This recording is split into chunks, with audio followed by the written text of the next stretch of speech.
Get the Yeah, that's why we are seeing the acidity. camera. Yeah, it was not intentional to make it tricky, but I wanted to make it a little harder in the sense that I wouldn't say harder, like what, okay, here is what I did. I graded your homework 1 week before I think maybe 10 days before the exam. And I was very unhappy with the mistakes you were making. So I picked those mistakes and made the question. So in that sense, maybe it came up, might have come off. You made the same mistake. You made the same mistake, exactly, yeah. And I expected it because but my point was to show that, see, you're not getting the concept. So take that as a message instead of the actual assessment. I would say all of you guys have done well in the homework. I think all of you guys are working hard, which is the important part. But I showed you places where your hard work is not compensating for the concepts. Does that make sense, Safik? So you need to think a little more. You know. That was my purpose, not to make you guys feel bad.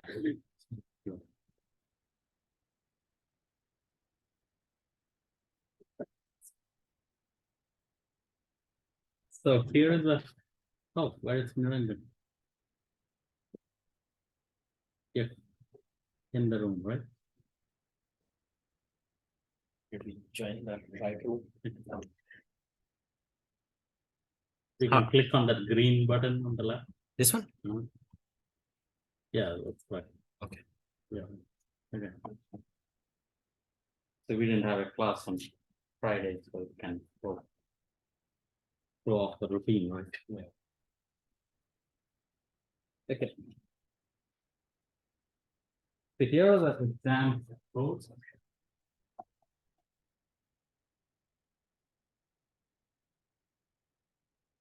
Highest was 75 out of 100. There was 67, 67.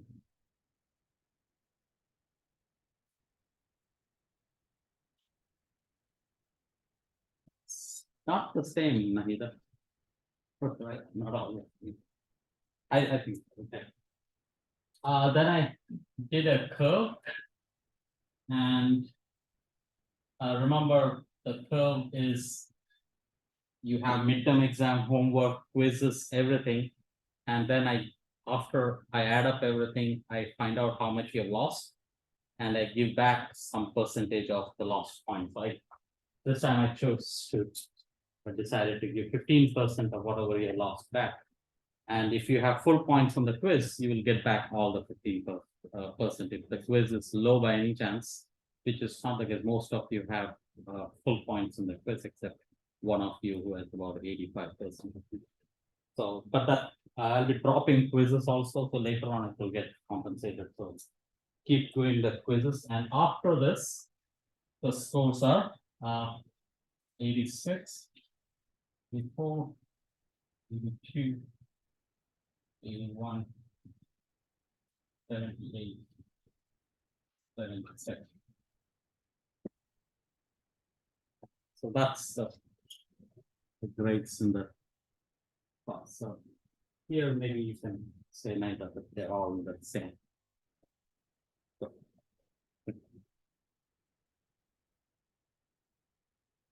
any comments now that you had a midterm? Anything you want to say?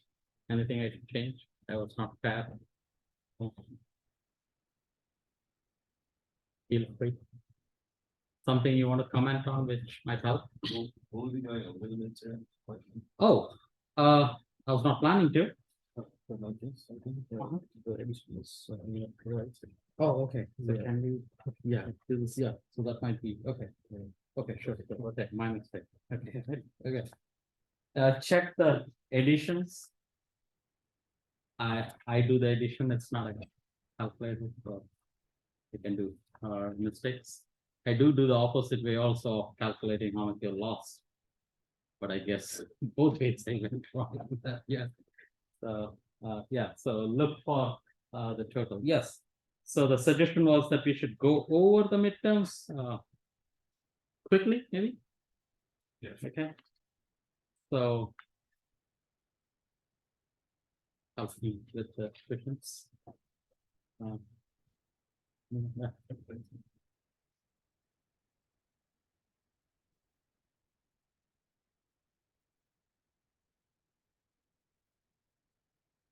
Yeah, the first one was. Delta I M, delta J N. Delta. And. Then.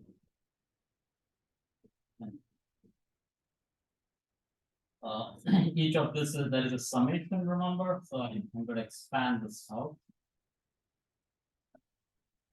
Minus delta I M. And so whenever there is an index that is double, you can kind of swallow it out and replace this n with this. So you have delta I M. After I remove j, then I'm left out with n's. So one delta is down. That's the standard thing we do. That's a trick. You would have seen the pattern before. So do the same thing with j here. Delta I n, and after j is gone, this mn. Do the same thing again. The repetition here is in n. When it is under the same delta, then you say it is 3. So it is 3 times delta I m minus here again. N is contracted. It's m, so that's 2 times delta I m. Okay, so that's the answer. Many of you observed that this is an identity. That's delta I. So probably k, right? K I j k m n is equal to this. And you try to replace it with that. That I feel is how do you say? I did not take away points for that. In fact, just I realize that you're making an observation, but I would say that's really counterintuitive. Like you wouldn't do that. I don't see how you will benefit out of that. But I said, okay, you guys observed this at least. So I really didn't. And since you knew that this answer is this, so most of you got that answer, but that's not, at least I don't see the point why you would go the other way. And I don't see how you, unless you use that identity, in fact, this equal to this is using this part of the calculation, so the opposite doesn't help much. Yeah. So, but anyway, so that's, any questions there? And again, probably what might have thrown off is that everyone goes with past question papers. So invariably in the past question papers, I've asked something with Levi-Civita symbol, and there was no Levi-Civita symbol in this. So probably you want to put in the Levi-Civita symbol somehow or the other. So that could be the case, but I say all that is not okay.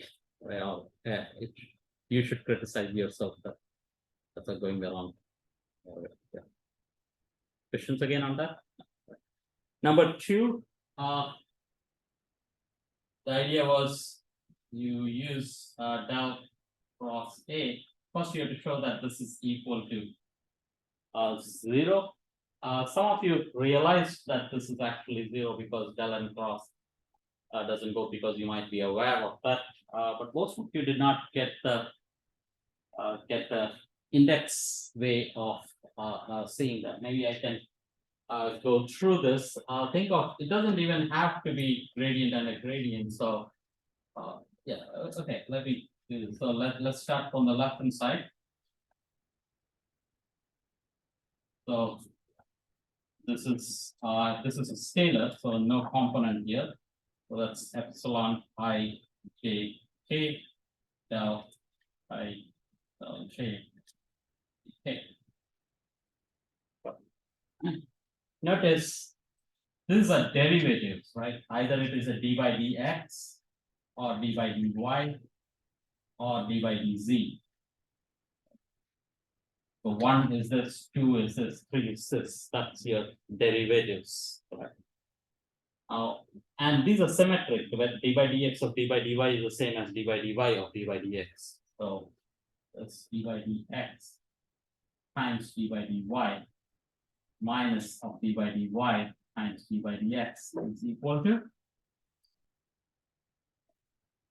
So that's 0, if you always say that it can go through the commute with each other, so that's equal to 0. You want to use that fact, that means that this statement in the language of indices means that this is the same as del j, del I. I can swap I and j and nothing happens. Okay, so you say that this is symmetric in ij. If I swap this, nothing happens. Okay, so how do I do this now? If I swap I and j here, it changes sign. If I swap I and j here, it does not change. So there is a symmetry and an anti-symmetry coming together. They cannot survive each other. So you can immediately say 0, that is. But if you want, if you really don't trust that, I'll do a few steps just so that you get this. So write this 2 times, 1 by q epsilon I j k. So now it's going to be algebra plus 1 by 2 epsilon I j k I j k. Both are the same. I wrote it twice, but I want to use this property. So what I do is I change my I to j. So these are dummy indices. I can write anything I want. So I write I swap my I with j. I label it something else, which means that I have to do this also. What that means is I've changed this, so I can use that to swap it again, replace it. So this will be equal to epsilon I j k plus epsilon j I k times delta I j times a k. It's a trick to use this fact and use the symmetry and anti-symmetry. This is 0. So that's equal to 0. That's a way of convincing yourself that that is indeed the case. But you can take pieces from here, expand it out, however you want to convince yourself to show that this is equal to 0, or at a derivative operator, conceptually, if you have the cross product idea, that is also okay. Once you have this, if you put in an f there, then it is not 0 anymore. Now you can act on this. So you can either act on f and then take the cross,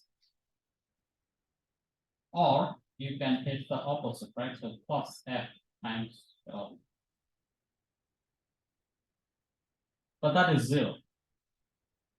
So the answer is just this. But what happened is that I was not expecting that. That was not intentional. I didn't expect that this identity will cause you so much trouble. So many of you struggled with this itself. So that was not expected, actually. But I can imagine we did so many identities that you were involved in the index part of it, and you forgot that something straightforward could have been there. So looking back, I see what happened, but that was not the intention. Okay. Any questions in that? Okay, so problem 3. Oh, we don't have anything today. Okay. Problem 3.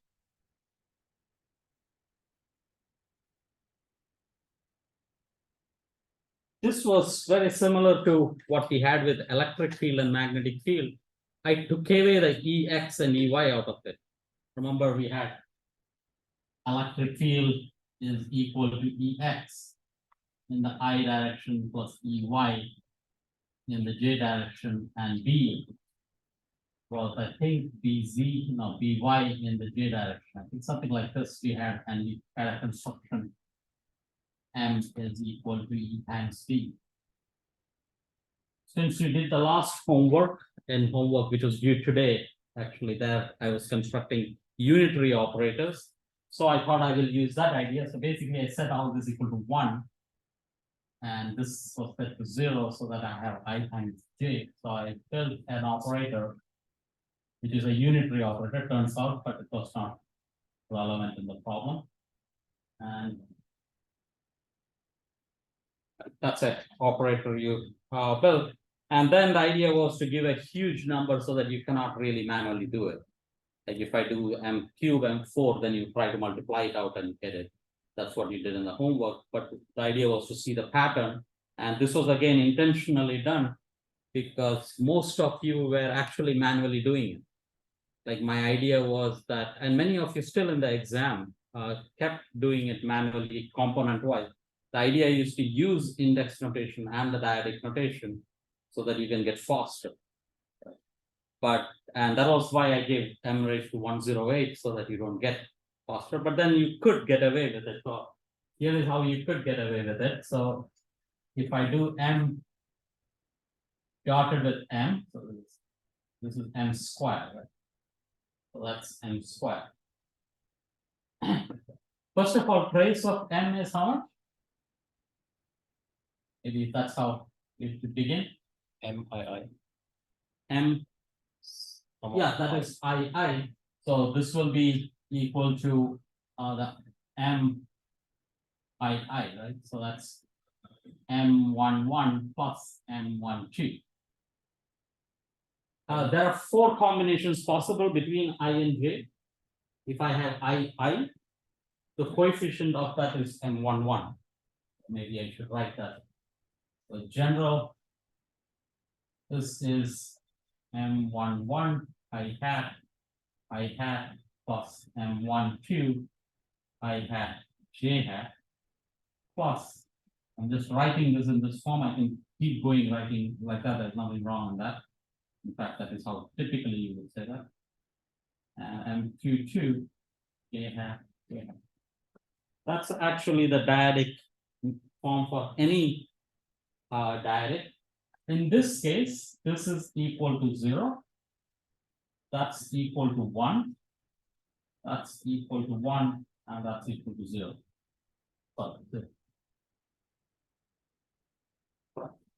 And the trace of this dyadic is this plus this. So you write it as a matrix form. That's equal to that. That's an observation you make. In the beginning, it may not be obvious.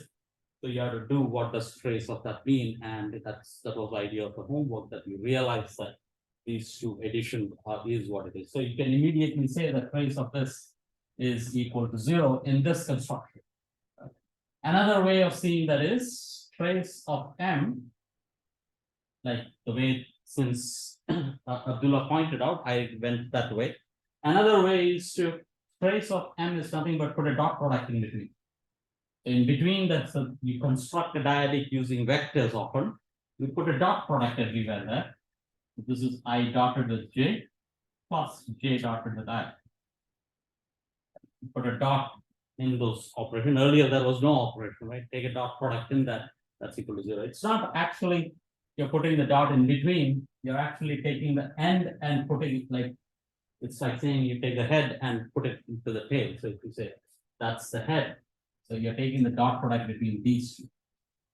But that's okay, that's the same as in vectors. It doesn't matter whether you come this way or that, so it doesn't matter. And this is also good. So this observation is usually easier to make. That's more useful in this context, but this is also perfectly fine. Now, once you have this, now how do you go about this? M squared is equal to I hat times j hat plus j hat times I hat. And now you're taking a dot product. That's m dotted with m plus j hat I hat. Expand this out. I have this is 0. So this is I and j that comes up. Right, so is that correct? J dotted with I is 0, and this one, sorry, is it wrong? Okay. So I expand this out. started with I had.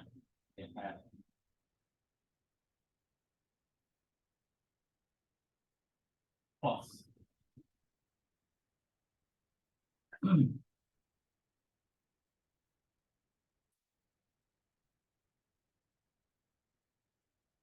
This is 0. And that is 0. This is 1. That's 1. And you realize that whatever is remaining after that is I hat plus j hat, which is 1. So m is this vector. If you do m square, that is 1. Which means that what will be m cubed? M cubed will be m square times m. M squared is 1, so that's m itself. And then you can keep going, you will see that m raised to 4 is 1. M raised to 5 will be m raised to 6 will be 1, and so on. Trace of identity is 2. Trace of m we said is 0. So it's just a matter of whether it is 2 or 1. You have to see the pattern. 4 is an even number. Whenever this is an even power, it is giving you a 1, that is, it is 2. Whenever it's an odd power, it is 0. So the question was asking trace of 1. So trace of 1, by the way, is equal to 2. So trace of m raised to 108 actually is trace of 1, and that's equal to 2. If this was 107, then it would be 0. Okay, trace of 109 would be 0.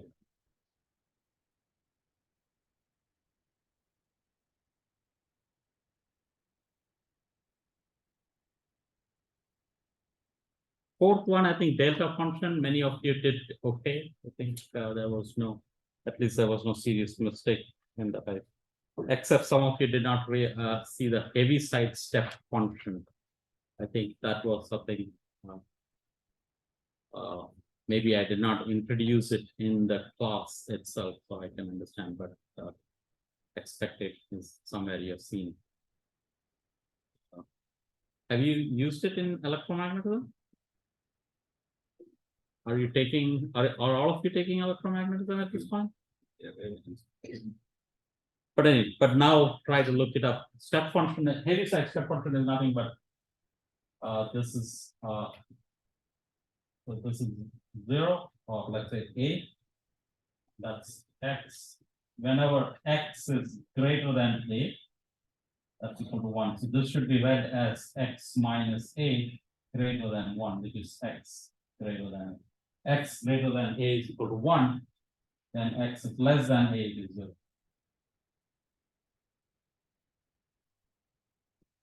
Okay. And it has this useful feature that the derivative of a step function, derivative is a slope, is 0 everywhere.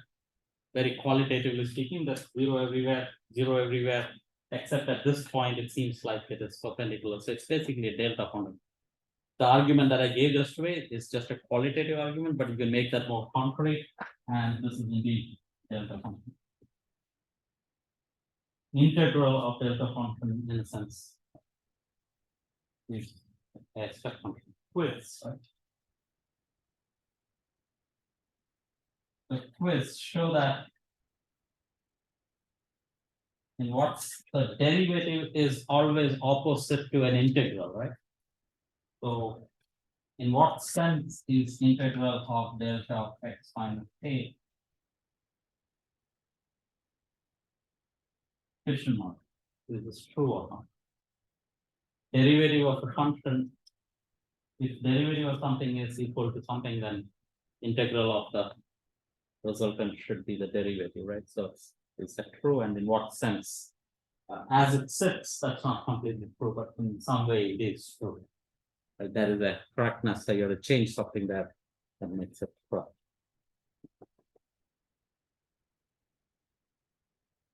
Yes, so the last one.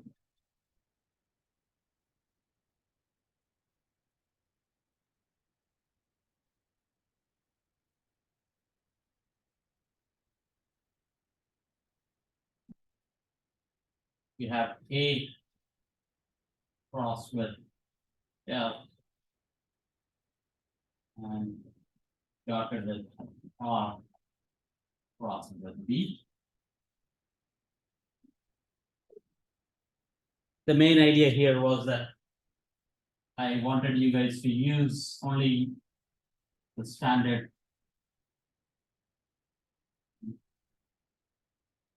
Even though most of you did not stick to this. But it's okay, in an exam, you can do whatever method you want and get the answer, that's perfectly fine, but the idea is to somehow get efficient and use these identities to get that. So one way to proceed would be to, so that I can use this, remove this operation and think of this as a dyadic. That's so that I can actually use this operation. If there is a dot, that is 3, right? So that's also perfectly fine. So this is now a dyadic, and whenever I take the trace of that, that brings in the dot product. I can do that, but or else just bring the dot product later on. This derivative acts only on this R, so this is A cross because this is a constant. So I have derivative acting on R and then cross with B.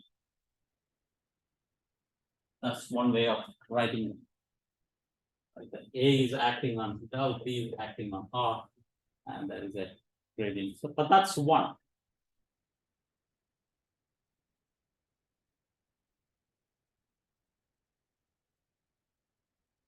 So that's cross with B. You don't need parentheses here because there is a 2 vectors, right? One of them goes with the right, one of them goes with the left. From this point on, you can use index notation. That's the easiest, I think, unless you can see through what is happening in here. But what I suggest is that you use index notation, and remember, so there is a 2 cross products there. Think of this as I.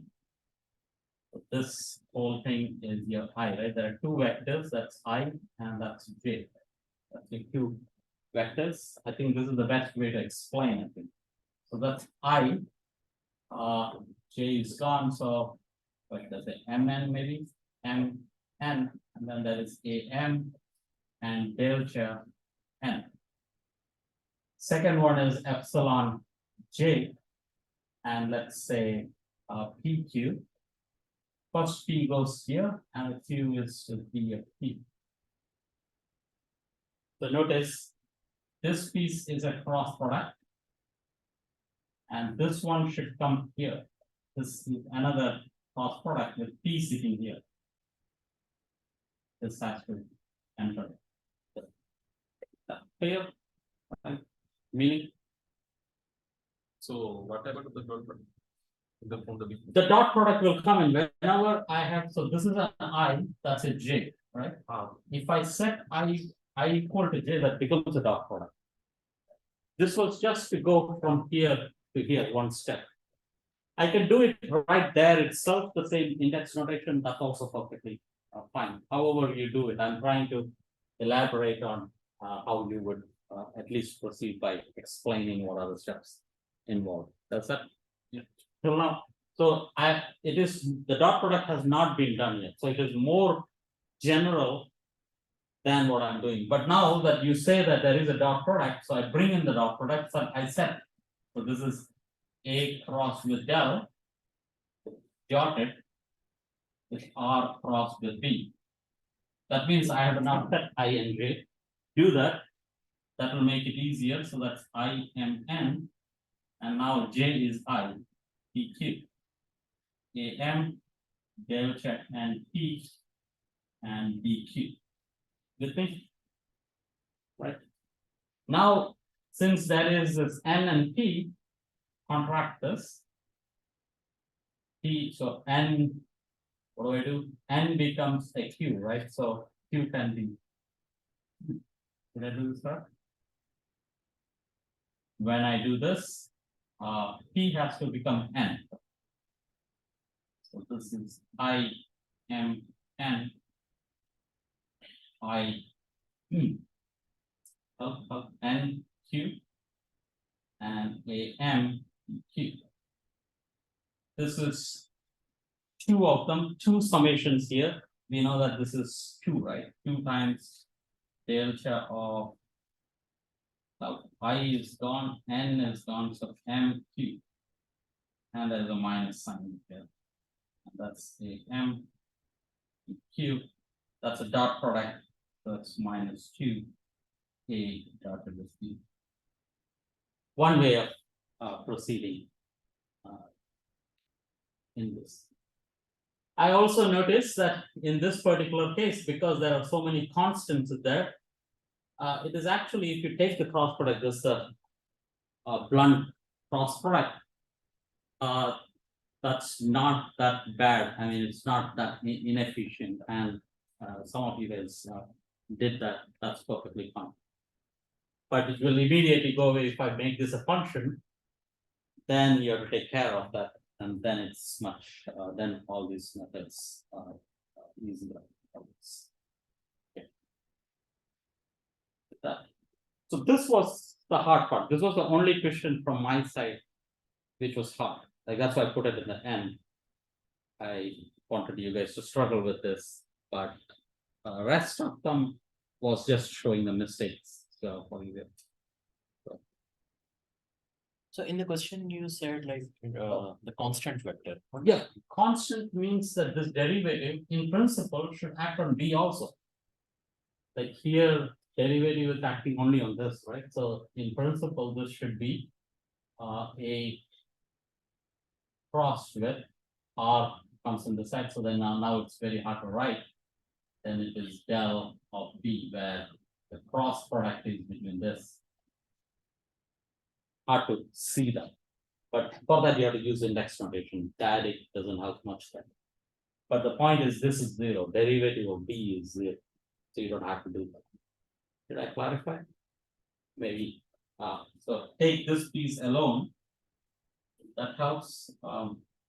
Del of R cross B is equal to gradient of R and then cross with B. Or I can hit the gradient on B also. Do that. So first we write this as B cross R. So this is minus of gradient of B cross with it. So I swap this R cross B so that I can hit B from the front. That's just so that I can do this. But this is 0. This is a constant derivative of a constant is 0. So basically, whenever derivative is there, we don't worry about the constants.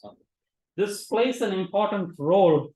Just to give you the essence, if you know, the magnetic field is equal to del cross A. Right, that's a standard thing you study in electrodynamics. Maybe magnetism you have not started yet. So in a month or so, you will see this in your E&M course, right? This is the same as electric field is minus gradient of a scalar potential, right? This is a scalar potential. Electric field is a derivative of that, gradient of that. Magnetic field is a curl of a vector potential. This is a scalar potential, vector potential. This is for statics. If it is not statics, you have one more term, that is dA by dt. But this is true irrespective of whether you're in statics or dynamics. This is always true. Magnetic field can be written in terms of a vector potential. You can ask if the magnetic field is constant, if B is equal to a constant vector, what is A?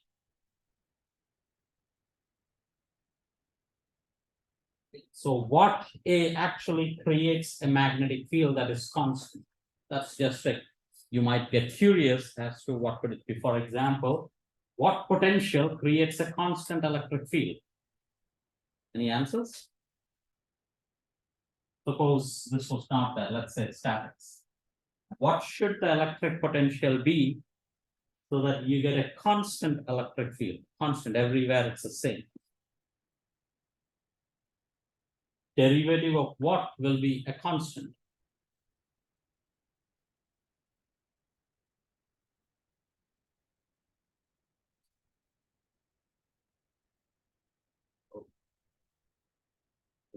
Like position vector r, but this is a scalar, so you want to dot it, right? Good. So you say phi is equal to a dotted with r, right? So you can immediately see that that's minus of gradient. Write it in the other way, r dotted with a, but that's nothing but 1. So that's equal to minus of a. So if you want a uniform electric field, the potential should be linear. Like derivative of a linear function is a constant. Right? That's the idea. Is that clear at this stage? Now you ask the same thing in magnetic field. If you want a magnetic field that is constant, what should the vector potential be? That's not straightforward. It is a cross product, and the answer typically is that A is equal to half of B crossed with R. So by B, I mean this should be a constant A, right? Let's say C. Right, some constant vector times R. And then you want to check this.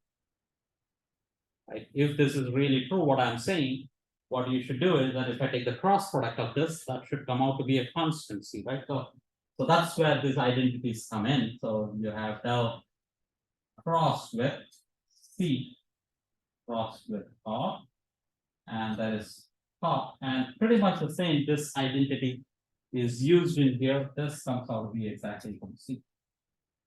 So quiz. Or maybe, yeah, what I can do is I can give you some bonus on your exam, right? This question, do it seriously. I will grade this question, and I don't know how I will compensate with your exam. That I'll think about it, but somehow I will add this to your exam. I don't know how that process I will think, because I don't like to make it more than 100. That's not that thing. So I'll do something that is so that I can compress it. So, and you can discuss with each other. Okay. Show that and check. Maybe this is R cross C. Make sure. I mean, this is from my memory. I'm saying that it is usually B cross R. And since this is an exam, what about the gauge? Is this unique, right? Is this unique?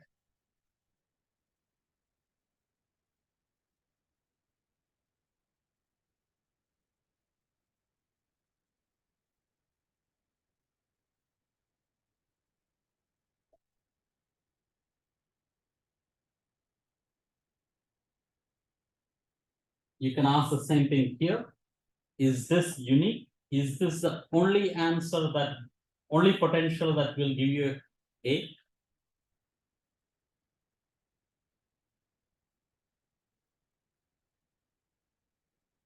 You can add a constant, right? Derivative of a constant is 0. So you can add a constant. So this is not unique. That's called the gauge freedom. Similarly, this will not be unique. In fact, in one case, you can have an A in the X direction, A in the Y direction, and they will all give you the magnetic field in the Z direction. So this is not at all unique. And here the non-triviality is not just a constant. You can have this in different directions. So if it is not unique, get me, okay, make it harder, right, for your exam. Find another A.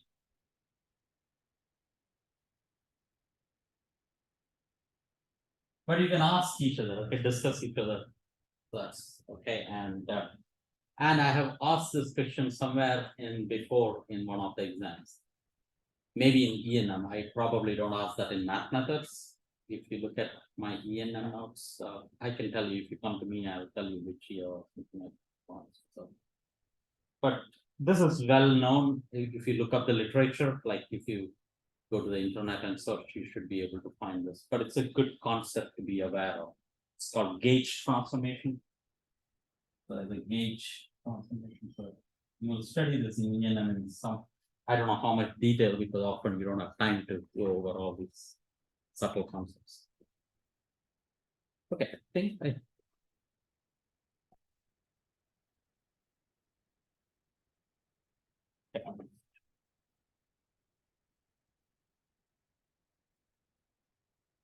Okay, if you don't have your anything said. It's recorrect. Oh, you think it is not connected? It's recorrect. No, it is recording itself. Ah, okay. Right. Yeah. Yeah, it's recording actually. I think it is a routine, like Monday, Friday, you keep a routine, and then Friday you didn't have it, so suddenly you missed it. I suppose.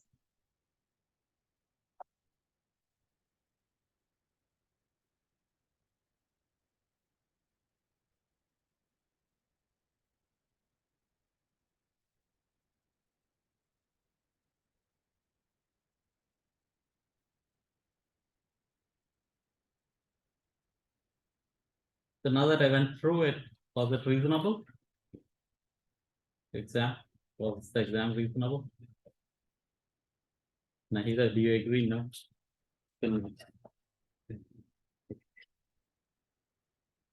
Okay. So there was this discussion right in the first day of classes, whether we should do complex analysis of Green's function more, like, or at least in the beginning, whatever you do in the beginning, you tend to do in a more elaborate manner.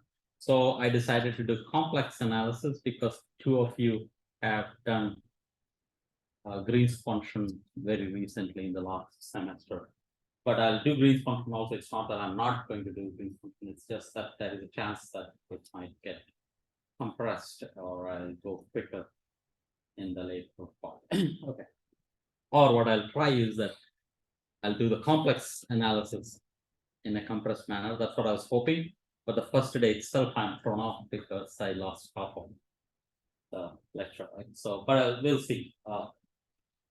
And I haven't posted the homework yet.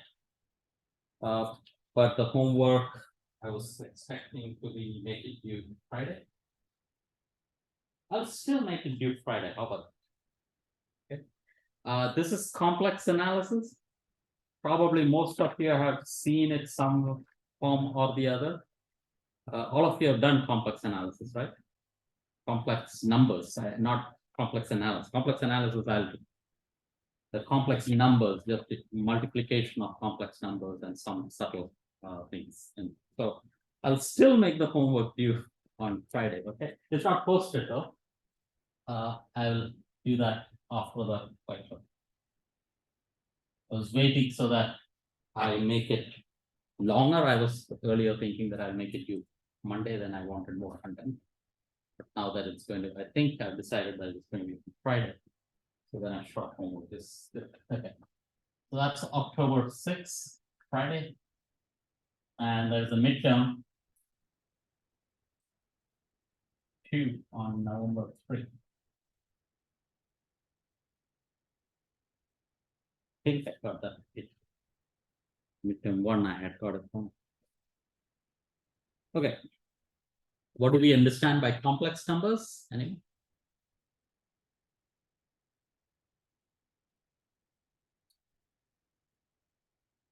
Anything that comes to your mind when you think of complex numbers? Real part and Real part and imaginary part, or square root of -1 is usually not easily accepted.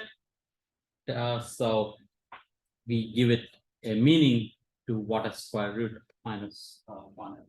One could go back a little bit very quickly, do this. The smallest set of numbers which is having a lot of properties can be 1, 2, 3. And so on, all the way till infinity. It is important that you go all the way till infinity. If you make it finite, it's really very different from going all the way till infinity. So this is called natural numbers, I suppose.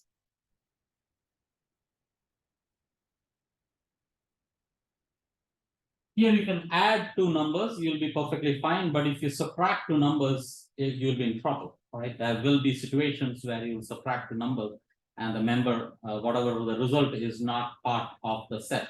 For example, 2 minus 3 is not okay in this, right? 2 minus 3 will be -1. That's not in the number set. So you first you introduce 0 in it. Keep going, that's called whole numbers. And then you do -2, -1, 0, 1, 2. That's called integers. Here you can do addition.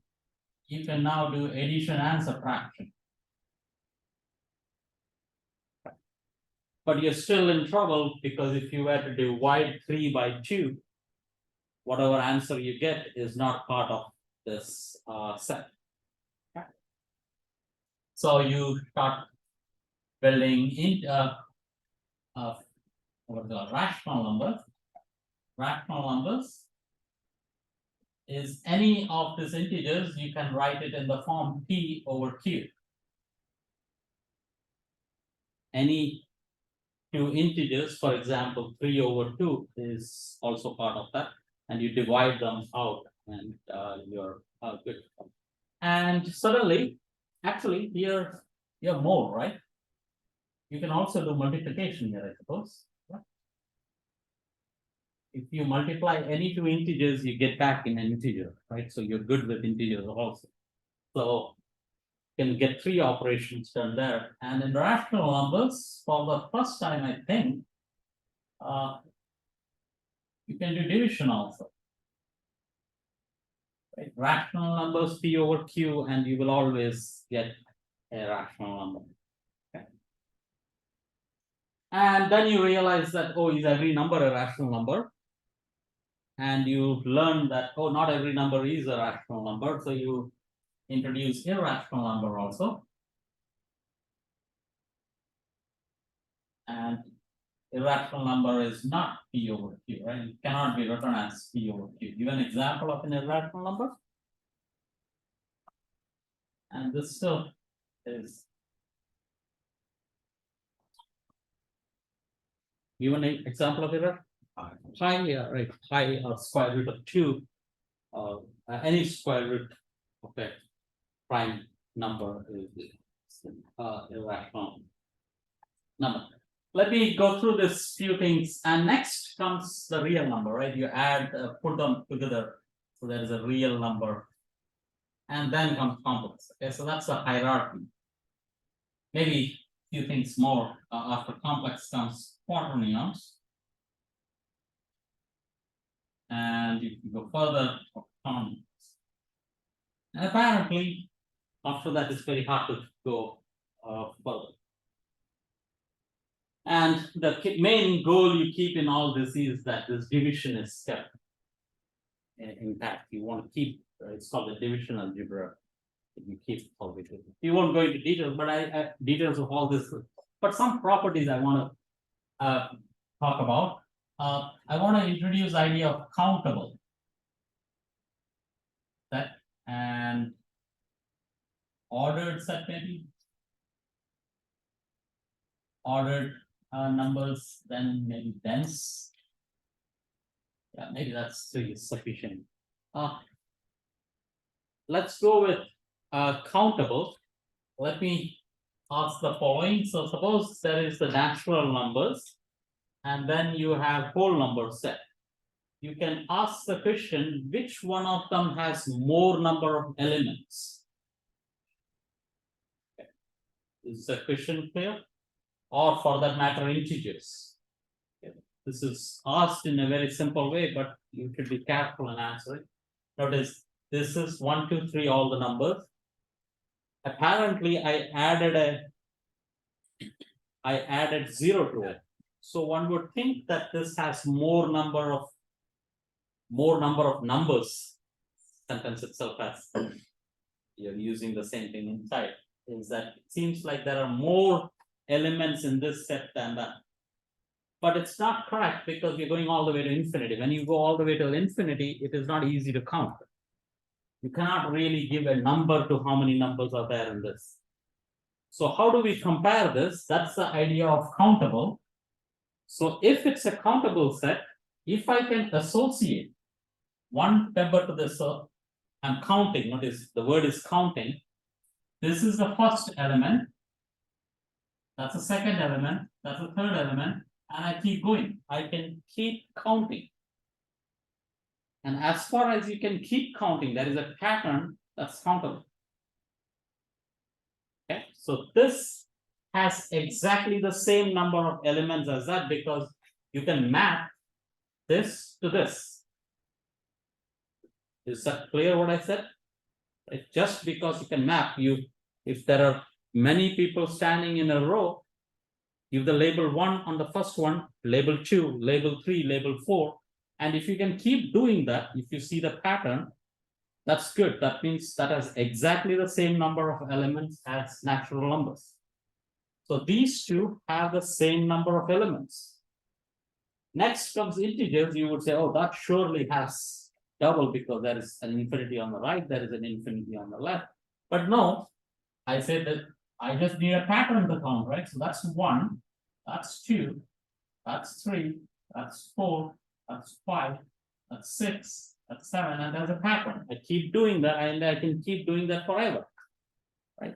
So this is also having the same number of elements as the natural numbers, in the sense that I defined counting. I defined counting as if you can map a set onto natural numbers, then it is countable. And I can map this using this algorithm. You can come up with another algorithm that, okay, I'm going to, every odd number I'm going to give a name. Whatever algorithm you give, there is a mapping you can create between the two. In that sense, natural numbers and integers has exactly the same number of elements in that way of defining counting. Then you say that, what about rational numbers? Rational numbers are dense, right? So this is countable. Dense means if you take any 2 points in between, there is a new point, right? So for example, 1.5, 1 and 1.52, these are both rational numbers in the sense 151 over 100 is 152 over 100. These are two rational numbers, they're reasonably close to each other. But there is another rational number in between in the sense that I average them out and I can get 1.515, right? That's in between them, and I can keep doing this forever. So it never stops. So in that sense, that is dense. So you would say, whenever the idea of the density is that there are infinite points right between any 2 points, right? This has 515, between these two, there's another point, I can keep going. So earlier there were 2 points infinitely going on the 2 right side and left side. Now I have taken 2 points and I'm going to infinity in the deep. So in that sense, there are too many numbers. Then you would really say that, oh, rational numbers has to be having more number of elements. But if you look at it, this is so remember the pattern. If I can map to natural numbers, that has the same number of elements. So here is how, again, one way to map it is, there's a P and a Q. You construct a rational number out of P and Q. That's your P, that's your Q. Let's say that's 1, 2, 3. And that's 1, 2, 3. And every point here is a rational number. Every combination of P and Q. Give me any P, any Q as an integer. Any construction P over Q is a rational number. So every number on a number line, which is rational number, can be mapped onto this. Is that clear? So this is a negative. So here, of course, I did only 3 by 3 space, but if I keep going, every rational number can be can be represented on this discrete plane. And now I need to give an algorithm to go from natural numbers, map the natural numbers onto this. So I just have to count, right? So do the literal counting. I start from 1, do this, and then do this, or maybe straight like this, right? Go here, here, go here, and keep doing this on that. And maybe you will say that, oh, I get only that part of this. So every time I branch a line, I do the same thing, and next one, next one, and next one. Or you could do this, right? So you could go here. Where is that line? Oh, there's these 2 points. So I can do this. Then go here, here, here, here, go here, and so on. So I can keep going in circles and do a mapping from natural numbers to this. Is that clear? So as far as I can map, that's the idea, that you just have to have an algorithm to map. And that's a way to map irrational numbers to natural numbers. So which one has more number of elements? Natural numbers or rational numbers? It has the same because I have a mapping. Right? Because there is a one-to-one mapping from natural numbers to rational numbers, it has the same number of elements. In the sense of countability, rational numbers are countable. So these are countable, and the first time you get an uncountable thing is irrational numbers, and that is using a Cantor's argument. So that's, and then we can do complex stuff. So the first one, that is uncountable, so this is countable. And that's uncountable. So this was realized only in the 1870s and so on. Until 1870, it was not realized. So think of any irrational number, and how do you know it's an irrational number or not? One property of an irrational number is that it has non-repeating digits. So there is no pattern you see in its digits, and you can keep writing them. One like pi is an example where you don't see the pattern in it at all. So write all the irrational numbers in a line. So that is 1, 2, 3, 4. So let's say this is an irrational number 1, 5, 5, 6, 2. And since it's an irrational number, it keeps going, right? Randomly, right? It doesn't have to be set orderly. So 5, 6, 7, and so on. So 95.432. I'm just randomly writing some numbers and so on. If I can write all the irrational numbers in a row and label them as 1, 2, 3, 4, that means it's countable. Like that's what we did here. First we wrote this 1, 2, 3. So we are writing this in a row or in a column. That means it is countable. So let's assume that irrational number is countable. If it is countable, you can do this. But now I'll do the contradiction. So you say that if this is true, then every irrational number should have in there. So let's see the argument. I start from 1 here. So the first digit in the file, I take a 1 and I write 2 here. So the first digit before the decimal is 2. I go to the next one. I take 5. I write 6 here. Notice the pattern. 1 becomes 2, 5 becomes 6.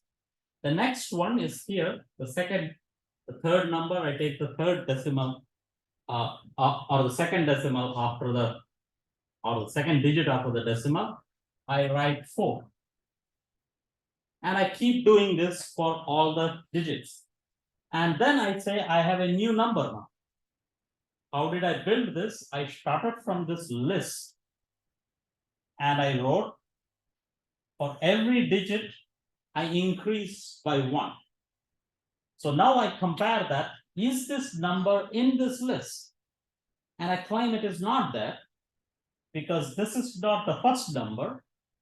This is not the second number because the second digit doesn't match. This is not the third number because the third digit doesn't match. So this doesn't exist in the list. Using the algorithm that I gave, I created a number. So this has to keep going, right? This has to keep going all the way to infinity. I created a number which is not in the list. And that will be an irrational number too, because it's having no pattern. So this doesn't exist in this. So the assumption I made, so that means irrational numbers is not countable. A very simple logic, and this is given by Cantor. This is called Cantor set, I think. And that brings in the idea of orderliness and so on. And from that point, I think it was easy to construct these numbers. Okay.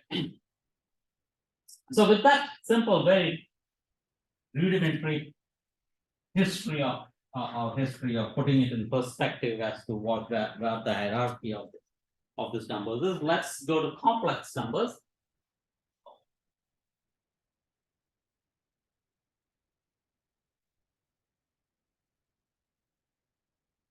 Complex numbers begins with the idea that square root of -1, I say that I is a symbol you associate with square root of -1.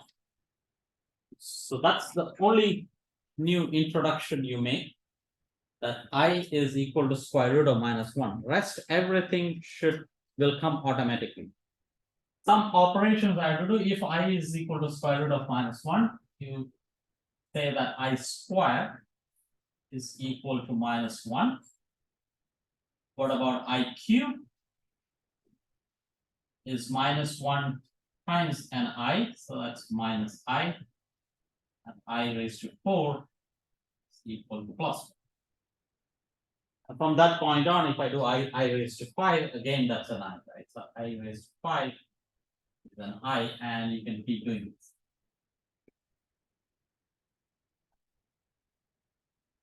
So that's the basic introduction, and then I say any complex number Z will have two pieces to that. So I'll say this is X plus I times Y, where I is square root of -1. It obeys all these operations. Here X is real. X is real. We often use the symbol for this means X. This means X is real, it is a real number. Y is real, so you often say when it's a set, but you write it as a capital calligraphic R. And Z you will say is a complex number. Z is complex, so you say it is complex. So what is a complex number? It is built out of two real numbers, and there is an line. Every complex number can be written in this form. So that will be our idea, that even if it is algebraically written in a different way, it can be converted into this form. Once you have a complex number, you would like to introduce operations on that, addition and subtraction of complex numbers.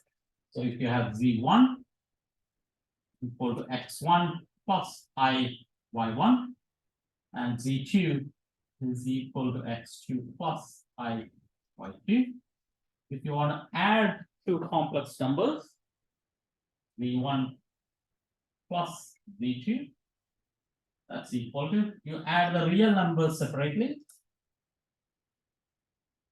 and you add the complex or the real or the imaginary parts of it.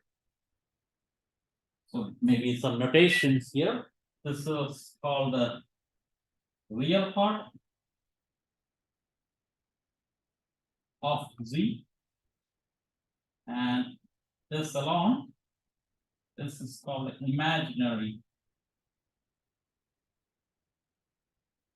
part of Z.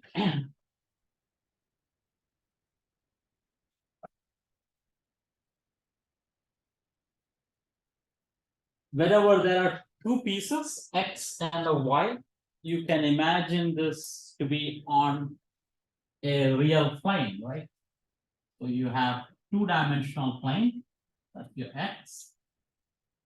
That's your Y, that's your, this is also real part of Z, this means the real part of Z. This is imaginary part of Z. That's a rotation, and the complex plane is often represented by this, like that's a complex Z.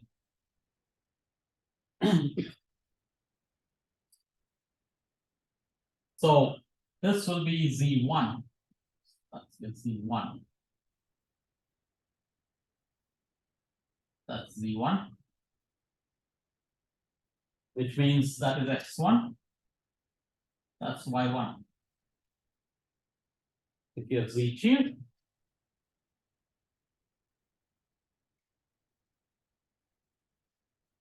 there is a X2 and a Y2. In this way of writing, there doesn't seem to be significant difference between vectors and complex numbers. Think of a vector A is equal to, let's say, vector A1, which is X1 I hat plus Y1 J hat. Notice this I is different from I. This is square root of -1. This is a vector, unit vector. So that's entirely different. But if I have two such vectors, mostly it is doing the same job. Right, vectors X1, Y1, and if I were to do A1 plus A2, I have X1 plus X2, and I hat direction, plus Y1 plus Y2, and the J hat direction. If I have vector A here, A1, and if I have vector A2 here like this, where is A1 plus A2? Right, it is along the diagonal, you construct a parallelogram, and that's A1 plus A2. Agreed?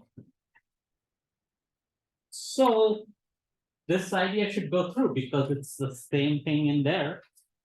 So you will have again construct a parallelogram. That should be a Z1 plus Z2. Correct? And the same thing should go with minus, right? If I were to do Z1 minus Z2, X1 minus X2, Y1 minus Y2, A1 minus A2, it's the same idea. And where is A1 minus A2 in this parallelogram? If I have vector A1, vector A2, where is A1 minus A2?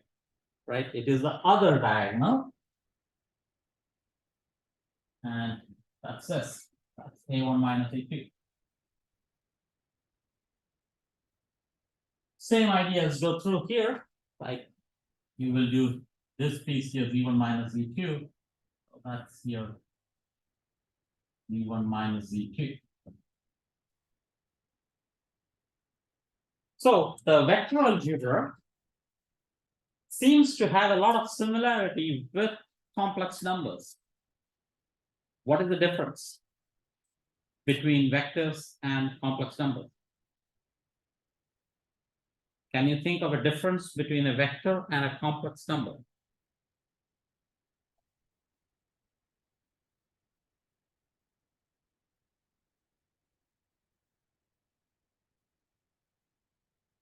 Complexes would not have. I just gave it a direction here, right? Sort of, yeah, but yeah, that's probably, I mean, you probably can, you never say that complex number has a direction, but probably you can at least think of it. It's a point in the XY plane, And we will see that it also has an angle associated with it, which is called the face of a complex number. So in that sense, it has a direction. So yeah, face of a complex number is the direction of a complex number. So what is the difference? Is there any difference at all between a complex number and a vector? Imaginary part. Huh? Imaginary part. Yeah, but I can say the y component is the imaginary part, in a sense. Like this property of J can be sort of, yeah, I agree that it's not, there is a difference. So whatever I say, I'll be only. But I'm just contradicting you in a sense that, oh, if you say imaginary part is that something bigger than that. Something much more. I'll leave that there and we'll come back and do this next time. Okay? What's the difference between a vector algebra and a complex algebra of complex numbers? Is there any difference? If there is no difference, why make it such a big deal? So apparently, at least addition and subtraction goes through. But One is number and another one is. This vector is not a number. But vector has two components. Complex number has two pieces, like real and imaginary. In that sense, maybe. Like every point on a plane can be represented as a complex number. Every point in a plane can be thought of as a vector in 2 dimensions. So I'm saying just that mapping apparently says that it is identical, but no, it's not identical. Or the dimension. Dimension, like 2, right? I'm saying vector in 2 dimensions. Think of multiplication, think of division. Like I asked the question before introducing multiplication, right? Or not multiplication, more important is division. So even multiplication you can try to associate with vector algebra. But division is something that is missing in vectors. You don't divide by a vector, right? We define multiplication, but somehow we don't do. So then that has to be made more precise, because when we're talking about English, it's like if you say Z1 times Z2, that's 2 complex numbers, is equal to 0. Now, let me go one step back. If I have 2 real numbers, x1 times x2 is equal to 0, implication is that this implies x1 is equal to 0 or x2 is equal to 0. Right? If 2 numbers multiply to 0, I need to have one of them to be 0. So that's called a division algebra. Whenever this is true, it's called a division algebra. So Z1, Z2 equal to 0, again in complex numbers, will imply that Z1 is equal to 0 or Z2 equal to 0. Whenever I say Z, it's a complex. But now think of vectors. It could be cross product or a dot product. A dotted with B is equal to 0. Does it imply that A is 0 or B is 0? No, No, right? Give an example. it could be due to direction. Due to direction, it can be perpendicular to each other and you can have 0. This is what makes it not a division algebra. Vectors are like this simple fact takes away the idea of division completely. So in that sense, it is completely different. And we want to define a function on a complex plane with this idea that this is not 0. And that brings in the idea of an analytic function. Analytic function in every sense is basically a derivative. The idea of derivative on a complex plane is very nice in the sense that you can come from any direction and its derivative will always be the same. Like in vectors, that is not true. When you say gradient of a scalar function, in what direction you come in from, the derivative is different. Like think of a mountain, in what direction you go, the slope can be different. But in a complex plane, if you can define a function that is continuous, if you can, its derivative will be unique. It doesn't matter from what direction you come from. So that puts a lots of constraint on functions on a complex plane. And whenever you can create a function on a complex plane, they are very well defined. Because of all these constraints, they are extremely well defined. And that's what is called an analytic function. And we will do analytic function to a good extent, and it has a lot of applications in physics. Okay. Analytic function is what we will do. So quiz, read about analytic function. That's a lot of quiz. Okay, I think still I crossed. I thought we'll do it early today.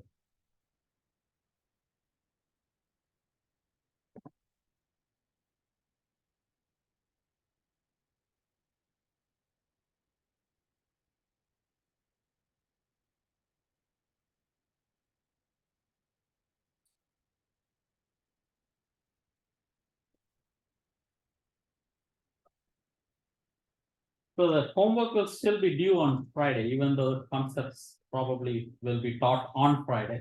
I'll still make the homework due on Friday so that you start to learn. Okay. Use the ideas that you've learned earlier. I'm pretty sure you've learned things before, and this will only help you refresh it.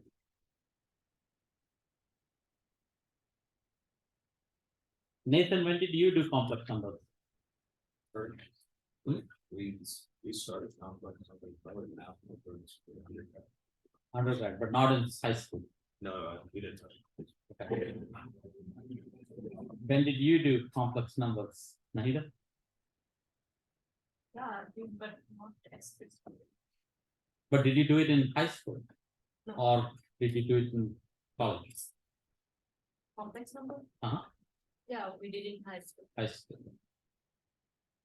High school. High school. High school. Yes, high school. But then you don't do it in college. No, we do it. You do it in college also. I Yeah, took yeah. 4 math courses in undergrad. Oh, because you took a math course. Okay. Yeah. Yeah. we But did in high physics, it school. is necessary to do. Okay. Yeah. Okay. Okay. So then all this is repetition, but we'll do it in that. Good. Okay. Okay. Good. Ah, that was a